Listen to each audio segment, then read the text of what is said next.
네, 좀 전에 보도 드린 대로 민주당 서울시장 보궐선거 후보로 박영선 의원이 선출됐습니다. 오늘 뉴스의 광장 생방송 인터뷰는 바로 박영선 후보와 가져보겠습니다.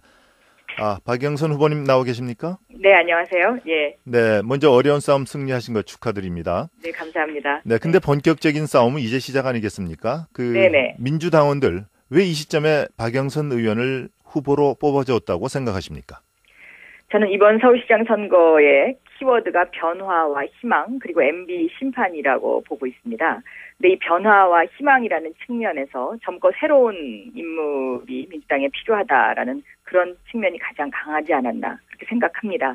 그리고 MB 심판과 관련해서는 그동안에 이제 제가 의정 활동을 통해서 보여준 그러한 면의 신뢰를 보여준 것이라고 생각하고 있습니다. 네, 젊고 새로운 인물이기 때문에 박영선 의원을 찍어줬다 이렇게 생각하시는데, 자, 그렇다면 서울시장이 된다면 말이죠. 지금 네. 서울과는 대표적으로 어떤 게 달라질까요? 지금 토건 전시행정 중심에서요, 사람 중심, 그러니까 사람이 대접받는 사람특별시, 서울특별시로 변모한다는 것이 저의 가장 큰 주제고요. 네. 그러한 주제 밑에 젊은 서울, 엄마 서울, 감동 서울 이렇게 3대 부제가 있습니다. 네. 그 엄마 서울이라는 게 대표적으로 떠오르던데 어떤 내용이죠? 엄마 서울은 복지와 교육의 두 가지 축을 가지고 있습니다.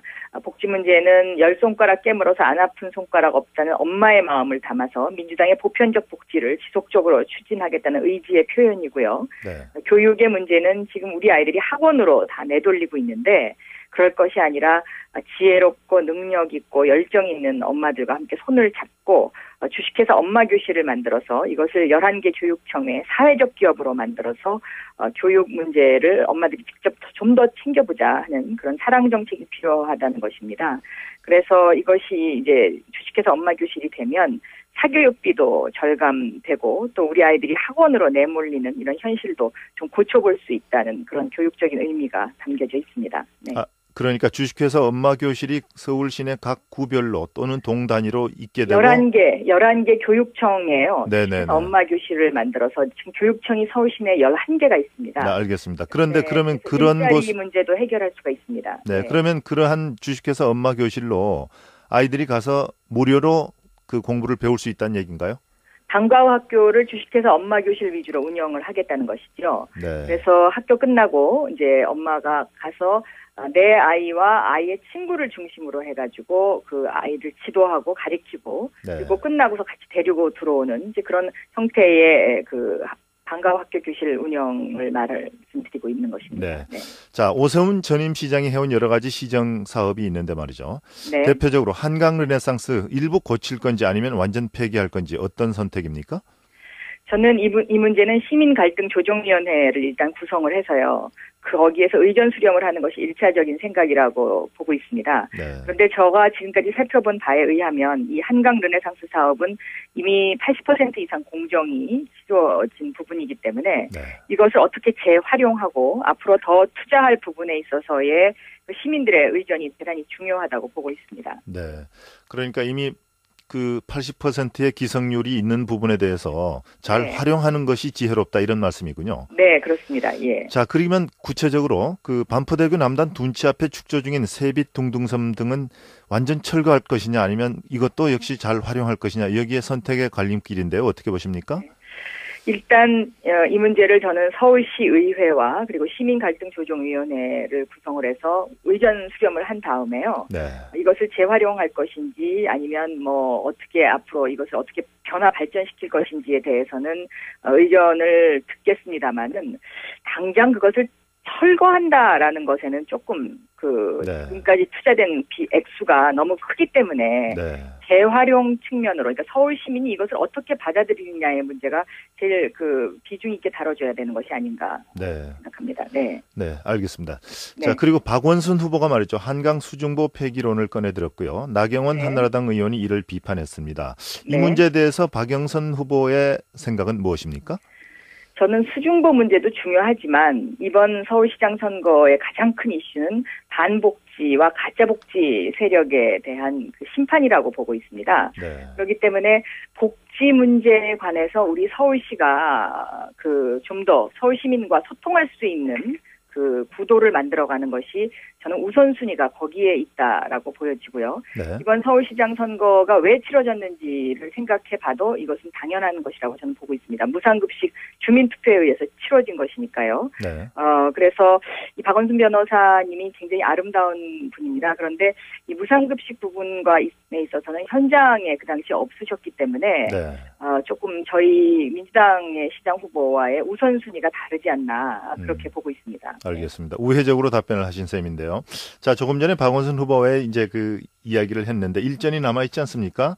네. 그 민주당 경선 과정에서 보면요, 박원순 후보가 이끈 시민단체가 이 재벌기업 후원을 받은 것을 비판했었는데, 박원순 후보는 그러면 가난한 사람들한테 기부를 받아야 하느냐며 반발하더군요. 여기에 대해서 어떤 생각이십니까? 제가 말씀드린 것은 비판이라기보다는 저의 기본적인 원칙을 말씀드린 것입니다. 그러니까 예를 들면 정경유착이 돼서는 안 된다라는 기본 원칙이 있지 않습니까? 네. 시민단체라는 것이 비판의 기능을 갖고 있는 것이기 때문에 시민단체도 재벌과는 불가근 불가원의 원칙을 전지해 왔어야 되는 것 아닌가 하는 저의 그런 그 기본 철학을 말씀드린 것이라고 다시 설명을 드리겠습니다. 네, 원칙론이지만 그러나 결국 이제 한나라당 후보와의 대결을 위해서는 범야 후보 단일화가 돼야 되는데 그 싸움은 박원순 후보와의 일전 이렇게 압축해도 될 거거든요. 그렇다면 네. 그 과정에서 결국 이 문제가 불거질 텐데 네. 기본 스탠스 입장은 뭡니까?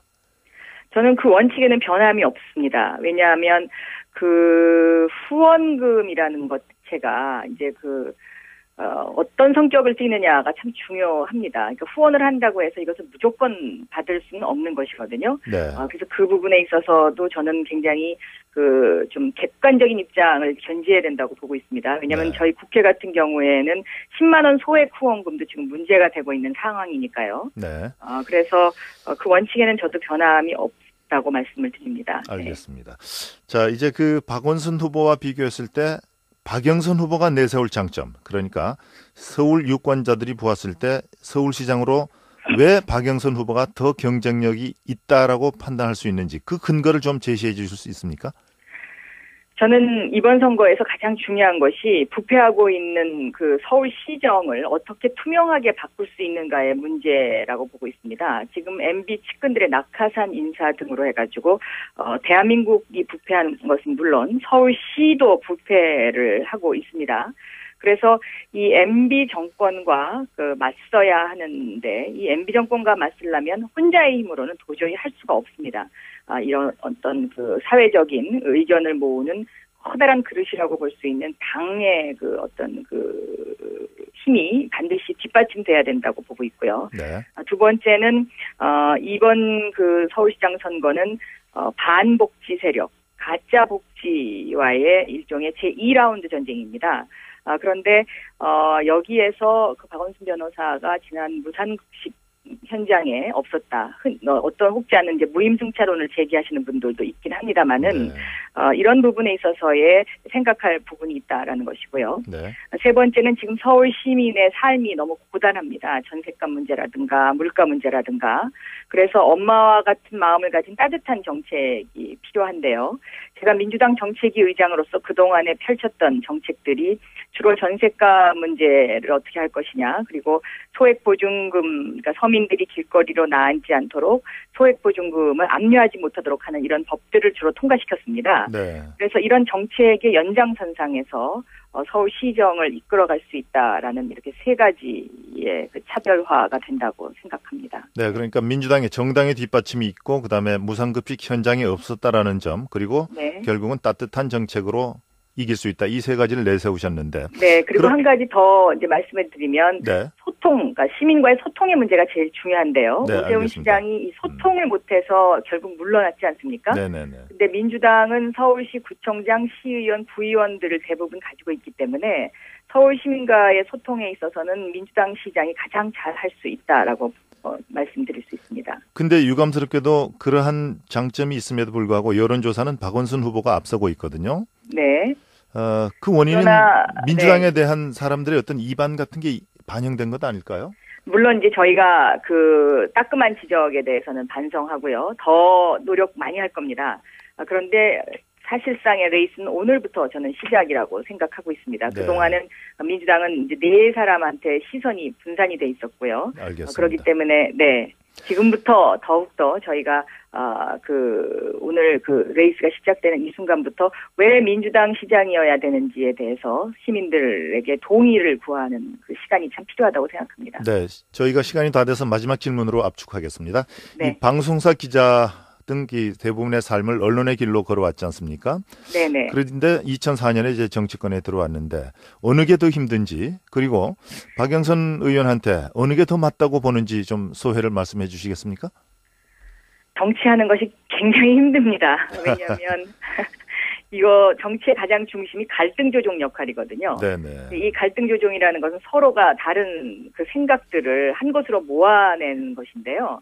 그것이 아마 정치가의 가장 큰 장점이기도 하고요. 또 박원순 변호사와 차별되는 부분이라고도 생각하고 있습니다. 네. 네, 생방송 출연 고맙고요. 좋은 결과 있으시기 바랍니다. 네, 감사합니다.